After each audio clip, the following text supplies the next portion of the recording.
오늘 어버이 주일에 우리에게 주신 하나님 말씀은 에베소서 6장 1절에서 3절까지 말씀입니다. 자녀들아, 주 안에서 너희 부모에게 순종하라. 이것이 옳으니라. 내 아버지와 어머니를 공경하라. 이것이 약속이 있는 첫 계명이니 이로써 네가 잘 되고 땅에서 장수하리라. 아멘. 이 시간 할렐루야 찬양대에 찬양하겠습니다.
고맙습니다.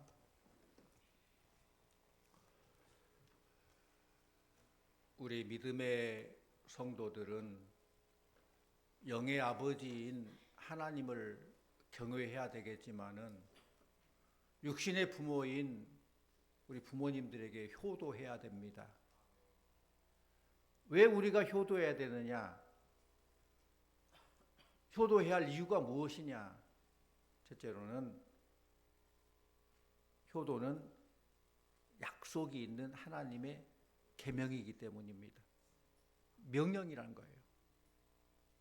하나님께서는 우리에게 생명과 삶의 복을 주시기 위해서 가정을 만들어 주셨습니다. 가정이 우연히 된 게 아니라 하나님께서 만들어 주신 제도예요. 우리는 윤리적으로도 당연히 효도해야 되겠지만은 하나님의 명령이기 때문에 그 명령에 순종해야 돼요. 그 가정의 질서와 유지를 위해서 하나님께서는 효도하라 라고 우리에게 명하셨습니다. 십계명에도 제5계명에 내 부모를 공경하라 라고 했어요. 하나님께서는 모든 도덕의 기준이 부모 공경이라고 가르쳐 주셨습니다. 근데 글씨를 잘 못 읽은 분이 계신 것 같아요. 이응자를 기역으로 봐가지고 부모를 공경하라 그랬는데 부모를 공격하라 그렇게 생각하고 함부로 막 말하고 공격하고 대들고 공경하라고 했어요. 오늘 말씀 1절 2절 말씀 다시 한번 같이 옵니다. 1절 2절 자녀들아 주 안에서 너희 부모에게 순종하라. 이것이 옳으니라. 내 아버지와 어머니를 공경하라. 이것이 약속이 있는 첫 계명이니. 그렇습니다. 하나님의 명령이기 때문에 우리는 효도해야 된다. 두 번째로는 부모님의 사랑이 크기 때문에 우리는 부모님께 효도해야 돼요. 우리 인생이 저절로 된 거 하늘에서 뚝 떨어져 나왔습니까? 저절로 된 거 아니에요. 생명을 건 부모님들의 희생과 사랑, 봉사와 양육이 있었기 때문에 지금 이 자리에 있는 거예요. 이런 부모님의 사랑과 희생을 보답하기 위해서 자녀들은 마땅히 효를 실천해야 됩니다. 중국 고사에 나온 이야기인데 단장지통이란 말이 있어요. 원숭이가 새끼를 낳았는데 그 새끼를 어미에게서 떼어서 데려가자 그 어미가 100리 이상을 울며 따라오다가 어미가 죽어버렸어요. 그 원인을 조사해봤더니 창자가 토막토막 끊어져 죽었더래요. 이렇게 자식을 잃은 부모의 슬픔을 창자가 끊어지듯 한 고통이라고 해서 단장지통 그래요. 창자가 끊어지는 듯한 고통으로 자식을 잃은 부모의 슬픔이에요. 또 망극지통이란 그런 말도 있어요. 꾀꼬리 새끼를 어미에게서 떼어놨더니 그 어미는 소리도 못 내고 울지도 못하고 얼마 가서 죽어버렸어. 얼마나 슬픔이 컸던지 표현도 못하는 그런 고통, 이걸 망극지통 그래요. 슬픔이 너무 커서 말로 표현할 수 없는 고통이라는 거예요. 우리도 우리를 향한 부모님들의 사랑이 얼마나 큰지를 알아야 돼요. 자녀들은 부모님들의 사랑과 헌신, 봉사, 희생 그 보답하는 것 너무 마땅한 거예요. 물론 우리가 보답한다고 해서 얼마나 보답하겠어요. 부모의 사랑에 대한 몇 백분질, 천분질도 못되게 그렇게 하겠지만은 그래도 부모님의 사랑에 감사하고 보답하려는 그런 마음으로 살아야 된다는 것이에요. 또 세 번째로는 우리 예수님께서 효도의 본을 보여주셨기 때문에 우리도 예수님을 본받아서 효도해야 됩니다. 우리 예수님께서 행하신 첫 번째 기적이 가나의 혼인잔치에서 물이 포도주로 변하는 그런 이적이에요. 그 자리에 예수님의 어머니가 계셨죠. 어머니께서 이런 포도주가 떨어졌다 말씀할 때에 말씀에 순종하여서 섬기고 기쁘게 드리기 위해서 기적을 베푸셨습니다. 또 예수님은 십자가에 달려 돌아가실 때 그 고통 중에서 사랑하는 제자 요한에게 내 엄마를 부탁한다. 자기는 십자가 달라 죽지만은 혈육의 어머니 마리아를 부탁하는 내 어머니를 부탁한다. 끝까지 책임지려는 그런 모습을 보게 됩니다. 또 예수님께서 공생애를 시작하기 전에 고향 땅 나사렛에서 부모님께 효도하고 순종하는 그런 모습이 나옵니다. 누가복음 2장 51절 말씀 같이 옵니다. 시작. 예수께서 함께 내려가사 나사렛에 이르러 순종하여 받드시더라. 그 어머니는 이 모든 말을 마음에 두니라. 순종하여 받드시더라. 어머니의 말씀에 순종했다는 거예요. 실천했다는 거예요. 메시아로 오신 예수님께서 이렇게 효도의 본을 보여주셨기 때문에 예수님의 제자여 백성인 우리들도 마땅히 예수님 본받아서 효도를 실천해야 될 줄로 믿습니다. 그러면 어떻게 효도하는 것이 바른 효도의 방법일까? 지금까지는 왜 효도해야 되느냐에서 설명했어요. 이는 어떻게 효도하는 것이 올바른 효도일까? 오늘 설교 제목처럼 첫 번째는 주 안에서 순종해야 돼요. 주 안에서 순종하라. 이 말은 주님의 법을 먼저 따르라. 주님의 법과 육신의 부모의 말이 차이가 있을 때는 주님의 법을 먼저 따라야 된다는 그런 뜻이에요. 그 이유는 우리 부모들도 다 하나님 아버지의 백성이기 때문에 그래요. 부모들은 자녀들이 순종할 때 가장 기뻐합니다. 이것은 하나님 아버지의 경우도 마찬가지예요. 육신의 부모님이나 하나님께 순종하는 것, 이것이 곧 효를 실천하는 것입니다. 주 안에서 순종한 여러분들 다 되시기를 축원합니다. 시골 가난한 집에서 홀 어머니를 모시는 아들이 하나 있었어요. 그 아들은 동네에 소문이 나서 정말 효자다, 효도하는 아들이다 소문이 났어요. 그런데 같은 동네에 사는데 부잣집이 있는데 부잣집 아들은 참 효도를 잘하고 잘하는데 소문이 안 났어요. 하루는 이 부잣집 아들이 가난한 집 효자를 찾아가서 가난한 집 아들이 어떻게 효도하는지, 어떻게 그 홀 어머니를 모시는지 그 모습을 보고 배우려고 찾아갔어요.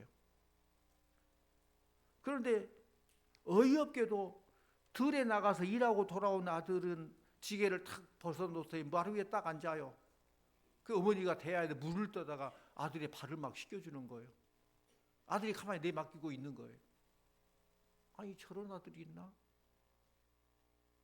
그뿐 아니라 발을 씻은 다음에는 마루에 올라와서 어머니에게 어깨를 딱 밀더니 어머니가 다 어깨를 막 휘물러 주는 거예요, 아들을. 이 모습을 본 부잣집 이 아들이 아이고 소문이 잘못 났구만 생각하고 뛰어 들어가서 야단을 쳤어요. 자네가 이 동네에서 효자라고 소문이 나서 배우려고 왔더니 어떻게 어머니한테 발을 씻기라고 하고 어떻게 어머니한테 어깨를 주무라고 내미는가? 그랬더니 그 효자가 하는 말이 나는 어떻게 효도한지 잘 알지 못해요. 그러나 어머니가 좋아하는 것을 하고 싶은 대로 하시도록 나 맡겨드렸을 뿐입니다. 내 발을 씻기는 것도 내 어깨를 주무르는 것도 모두 어머니가 좋아하는 것입니다. 할까 말까 발만 동동 구르고 계세요. 양반집 아들은 이 말을 듣고 큰 깨달음을 얻었다고 그래요. 그렇습니다. 효도는 부모님을 기쁘시게 해드리는 거예요. 부모님 기뻐하는 일을 해드리는 거예요. 또 두 번째로 부모를 공경해야 합니다. 십계명에서 공경이란 말은 키베드라고 해서 무겁게 여기다, 없어서는 안 될 가장 귀한 것이다, 그런 뜻이 있어요. 우리 말씀 봅니다. 잠언 23장 22절 말씀 같이 봅니다. 너를 낳은 아비에게 청종하고 내 늙은 어미를 경히 여기지 말지니라. 여기서 공경이란 말은 경히 여기지 않는 거예요. 함부로 여기지 않고 함부로 말하지 않고 함부로 대들지 않고 좀 무겁게 여기는 거. 그게 바로 공경이에요. 유교 경전인 예기에 의하면은 군자는 그 어버이의 과오를 잊어버리고 그 장점만을 들어 존경한다라고 그랬어요. 그렇습니다. 부모님이 뭐 학문이 대단해서 재산이 많아서 벼슬과 명예가 대단해서 공경한 것이 아니라 낳아주시고 길러주신 그 은혜 때문에 귀중이고 공경해야 된다는 거예요. 세상적으로 잘난 것 없어도 나를 있게 하신 부모님이기 때문에 당연히 효도해야 된다는 거예요. 무슨 뭐 조건이 필요합니까? 그 부모님 없으면 내가 어디까지 있을 수 있겠어요? 또 세 번째로는 부모님의 육신을 잘 봉양해야 돼요. 하나님을 섬긴다는 핑계로 육신의 부모를 함부로 하면 안 돼요. 우리 주님께서는 고르반하고 해야 될 의무 잘 하지 못하고 하나님 핑계치고 그렇게 하나님 일 한다고 그런 기뻐하지 않았어요. 나무랄 수 아니에요.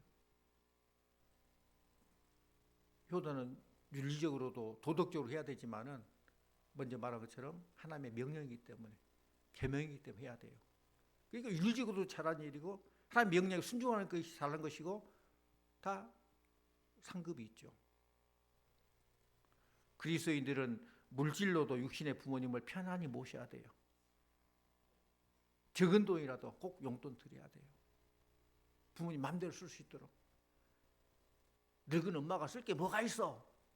아니에요. 받은 것 그 자체를 좋아하면 그걸 드려요. 그걸 쓰든 안 쓰든 뭐 다른 사람 줘버리든 말든 그건 너무 뭐 따지지 말고 묻지도 말고 따지도 말고 그냥 드려요. 드린 거 그게 좋은 거예요. 요즘 어르신들도 다 다른 것보다 뭐니 해도 머니를 좋아하잖아요. 그 할 거 많아요. 또 그 품위를 유지하려면 손주들한테도 그냥 요즘은 또 용돈도 막 주고 그런 손주들이 또 잘 따르고 그렇더라고요. 세상이 그렇게 됐어요. 어쨌든 작더라도 꼭 이렇게 물질적으로도 공양하는 그런 사람이 되어야 복을 받는 거예요. 그런 자들에게 하나님께서는 물질적인 넉넉함과 훌륭한 가정의 상급을 주신다고 그랬어요. 네 번째로 가장 중요한 것은 부모님들이 예수 믿고 구원받게 해야 돼요. 영원히 구원받아 잘되고 평안하도록 기도하는 것, 그들이 은혜 생활을 할 수 있도록 안내하고 도와드리는 것, 이것이 효도예요. 왜냐하면 세상의 부귀영화는 풀의 꽃과 같아요. 이 땅에서 좀 잘 먹고 잘 사고 효도 관계 시켜주고 그렇게 하고 예수 안 믿고 죽어버리면 큰일이죠. 천국 가야 되잖아요. 이 땅에 잠깐 헤어져 천국에서 영원히 만나야 되잖아요. 부모님들이 예수 믿고 구원받아 천국 가시도록 하는 것, 이것은 가장 큰 효도인 줄로 믿습니다. 인간은 모두 이 땅에서 나그네 인생을 살아가므로 부모님들이 구원받아 하늘나라를 이룰 수 있도록 기도하고 애써야 됩니다. 이렇게 효도한 결과가 어떻습니까? 부모님께 기쁨이 되고 하나님께 영광이 되는 거예요. 도덕적으로 효도하면 하나님 부모님께 기쁨이고 하나님 말씀 순종해서 계명에 따라서 명령에 순종하면 하나님께 영광 돌리는 거예요. 하나님께서 효도하는 자에게 주시는 축복, 그 이유가 있습니다. 그것은 효가 인생과 가정에서 가장 근본이 되는 덕목이고 윤리이기 때문에 그래요. 또한 효가 행하기 어려운 일이기 때문에 그래요. 그래서 그런 말 있잖아요. 효는 흉내라도 내라. 힘들어도 흉내라도 내는 거, 그게 효자 말 듣는 거예요. 효도인 거예요. 효 순종하는 것, 공경하는 것, 육신으로 잘 공양하는 것 쉬운 일 아닙니다. 그래도 해야 돼요. 마지막으로 효는 시간적인 제한을 받는 것이기 때문에 효도해야 돼요. 효도할 기회가 항상 열려지는 건 아니잖아요. 효도하고 싶어도 효도할 대상이 없어. 그리고 여기 계신 많은 분들이 그럴 거예요. 어느 자식치고 부모가 잘못되는 거, 부모가 힘든 거 좋아하는 부모가 자식이 있겠습니까마는 효도에는 시간적인 제한이 따른다는 것입니다. 기회가 늘 있는 것이 아니기 때문에 지금 잘 하시기를 바랍니다. 또 내 직계 부모가 돌아가시고 그런 분이 계실 거예요. 어르신들께 잘 하십시오. 어르신들께. 그리고 나를 있게 하신 분, 부모를 있게 하신 분, 궁극적으로 하나님께 잘 하시기를 바랍니다. 자식된 우리들은 어버이주를 맞아서 하나님 말씀을 붙들고 말씀에 비추어 부모에게 잘못 행한 일이 있다면 회개한 마음을 가져야 돼요. 오늘 배울 하나님의 계명과 말씀 붙들고 효도를 실천하는 우리 성도님들 다 되시기를 축원합니다. 우리 모두 하늘 아버지께 그리고 육신의 부모님께 참된 효도한 자들이 돼야 돼요. 참된 효도는 부모님이 자식이 요구하는 뜻대로 사는 거예요. 모든 부모들은 다 자기의 바람이 있어요. 자녀들에 대한 바람, 요구가 있어요. 육신의 부모가 자식을 향하여 가지는 뜻 가운데 가장 좋은 뜻이 무엇이겠습니까? 잘 따지고 보면 그것은 하나님 아버지께서 사랑하는 자녀를 향하신 그 뜻과 같아요. 사실 사람은 세상을 아는 것이 좀 부족하고 생각하는 것이 좁고 보는 것이 세상에서 국한되고 그게 대부분이기 때문에 자식이 바라는 것도 그 범위가 한정되어 있죠. 부모가 자식이 바라는 것 한정되어 있어요. 그러나 궁극적으로 보면은 하나님께서 우리에게 바라는 것과 부모님 우리에게 바라는 것 똑같아요. 우리를 사랑하신 하나님은 우리가 잘 되기를 원해요. 행복하기를 원해요.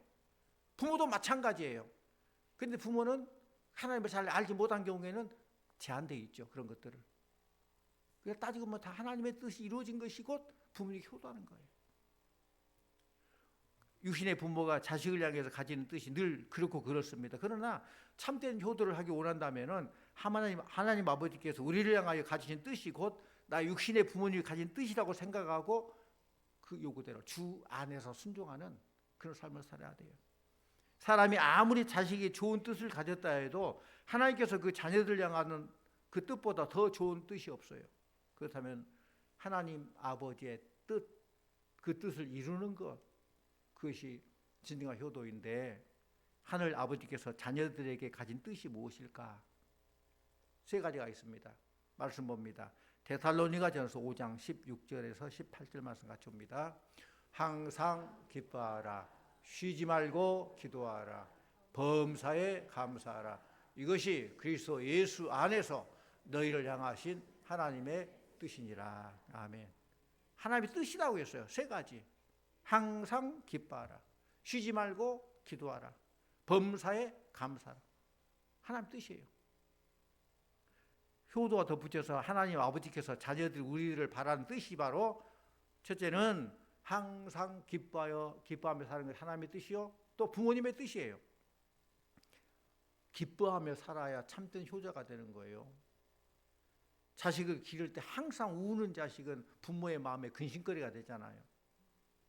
반대로 웃으며 자는 아이는 부모의 즐거움이요 가족의 즐거움입니다. 그 아이가 방긋 웃을 때 그 웃음꽃이야말로 세상 어떤 꽃보다 예쁜 꽃이잖아요. 그 웃음꽃. 자식은 부모 앞에서 기뻐해야 하는데 이것은 곧 어른이 되는 것 똑같아요. 부모는 자식이 기뻐하며 사는 것을 좋아합니다. 우리 하늘 아버지께서도 마찬가지예요. 부모는 자녀들이 항상 울기만 하고 금시 중에 사는 거 원치 않습니다. 그러므로 우리 모두는 기쁘게 살아야 돼요. 부모 앞에서도 기쁘게, 하나님 앞에 기쁘게. 그것이 바로 육의 효도, 영의 효도라는 거 말씀입니다. 또 두 번째로 쉬지 않고 기도하는 것, 하나님의 뜻이요 육신의 부모님의 뜻이에요. 하나님의 자녀들이 기도하는 것, 그 기도를 듣고 하나님께서 응답하신다고 그랬어요. 하나님께서는 우리의 기도를 듣기를 원하십니다. 물론 다 아는 내용이죠. 우리 하나님께 기도할 때 하나님 내 상황이 이렇습니다. 하나님께 보고해야 하나님 압니까? 하나님 이거 주십시오. 뭐 주락 안 하면 모르겠어요. 다 알아요. 아는데도 불구하고 하나님 우리와 대화하기를 원하시고 우리의 믿음의 간절한 그 마음, 사모한 마음을 원하신다는 거예요. 그걸 통해서 하나님께 대화하는 거, 이게 기도잖아요. 우리 부모들도 마찬가지예요. 자녀들이 부모와 대화하는 걸 원해요. 물론 자녀들 요즘 시대에 무슨 뭐 디지털 시대, 뭐 AI 시대, 첨단 뭐 해서 우리 부모들 뒤떨릴 수밖에 없어. 그런데 자녀들이 엄마는 몰라도 돼요. 뭐 하려고 그래요? 하고 대화도 않고 함부로 하고 그럼 자녀 관계가 막히는 거예요. 잘 이해하지 못해도 말씀해드리고 이렇습니다. 내 기분이 어떻습니다. 자기 감정도 표현해주고 그렇게 대화를 이루어가는 거, 이게 육신의 효도고 하나님과 관계 속에서 하나님과 영적 대화하는 거, 기도하는 거, 영의 효도라는 것입니다. 이처럼 자식은 모든 일을 부모님께 아뢰고 의논하는 것, 이게 참된 효도예요. 하나님 우리의 모든 걸 알지만은 우리가 사모하고 또 보고할 때, 기도할 때 하나님 기뻐하신다고 그랬어요. 또 세 번째로 범사에 감사하는 것이 하나님의 뜻이요, 또한 육신의 부모님의 뜻이에요. 범사에 감사한 자에게 하나님께는 더 큰 은혜 주신다고 그랬어요. 감사는 취사 선택해서 감사가 아니라 범사에 감사해요. 뭐 감사할 일만 골라서 감사하고 기분 나쁜 일 감사 안 하고 불평하고 아니에요. 범사에 감사. 범사는 모든 일이에요. 쉽지 않겠죠. 힘들고 어렵고 피하고 싶고 눈물 흘릴 일들, 한숨 지실 일, 그런 일이 있어도 감사하는 거. 그러나 하나님을 신뢰한다면 감사할 수 있어요. 힘든 그 순간에도 하나님께서 이것 통해서 합력할 선을 이루고 더 좋은 소망의 하나님이다, 더 좋은 거 주신다고 믿으면은 힘든 가운데서도 감사할 수 있는 거예요. 아, 이것 통해 하나님께서는 더 나에게 좋은 것 주려고 축복을 누릴 수 있는 그릇을 만들고 있구나. 연단의 과정이다. 이 시험을 이기면 하나님께 큰 복을 주겠지 생각하면 그러면서 감사할 수 있는 거예요. 그러니까 하나님의 섭리를 믿는 사람은 범사에 감사합니다. 이처럼 자식은 부모님 은혜에 대해서도 항상 감사해야 돼요. 부모님들에게 왜 나를 낳았어요? 누구 부모는 뭐 그렇게 잘해주는데 엄마는 왜 그래요? 아빠는 왜 그래요? 부모의 마음에 대못 박는 거예요. 그래서 안 된다는 거예요. 늘 감사. 부모님의 마음은 자식에게 모든 걸 주고 싶은 마음이에요. 이러한 부모님의 모든 사랑과 은혜에 감사하는 자식이 바로 효자라는 거예요. 왜 이 세 가지를 하나님께서 원하시는가? 이것은 하나님을 위한 게 아니라 우리들을 위한 거예요. 하나님께서 우리를 통해서 더 복 주시려고 원하신 거예요.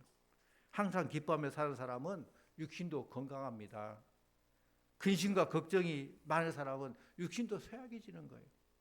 근심 걱정이 많으면 음식물도 잘 섭취가 안 되고 먹어도 소화가 안 되고 신진대사가 활발하지 못하고 힘이 없고 또 병균이 침입 올 때도 막아낼 면역력이 떨어져 가지고 쉽게 병들고 그래요.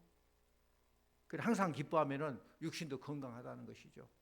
건강을 위해서도 기뻐하고 살아야 되고 또 육신이 건강할 때 부모에게 효도해요. 부모 앞에서 병약해서 아프고 막 힘들고 자기 몸 조절 못해 그것도 부모님에게 힘들게 하는 거잖아요. 그래서 우리가 건강 관리도 잘 해야 됩니다. 그러려면은 범사에 감사하고 기쁘게 살아야 돼요. 또 쉬지 않고 기도하는 것은 영혼 건강의 비결이에요. 영혼의 호흡이기 때문에 기도하지 않으면 호흡의 장애를 받는 것이에요. 영혼이 쇠약해집니다. 우리의 모든 걸 아시는 하나님께서 왜 쉬지 말고 기도하겠느냐? 우리의 유익을 위해서. 기도하면 시험을 이기게 되고 기도하면 기쁨의 생활을 하게 되고 이처럼 부모와 대화를 잘하면은 그 관계가 활발해져서 막힌 것이 없어지고 화기애애한 화목한 그런 가정을 만들 수 있다는 것입니다. 또 범사에 감사하는 것은 생활 건강의 비결이에요. 감사하는 습관, 하나님께 감사하는 습관을 가지면 사람들에게도 감사할 수 있어요. 하나님께 감사하는 사람은 사람에게도 감사해요. 그러면 서로 원수된 것도 없을 것이고 결국 우리의 유익을 위해서 범사에 감사라고 한 거예요. 감사함으로 인간관계를 유지하여 사는 것이 하나님의 은혜에 보답하는 일입니다.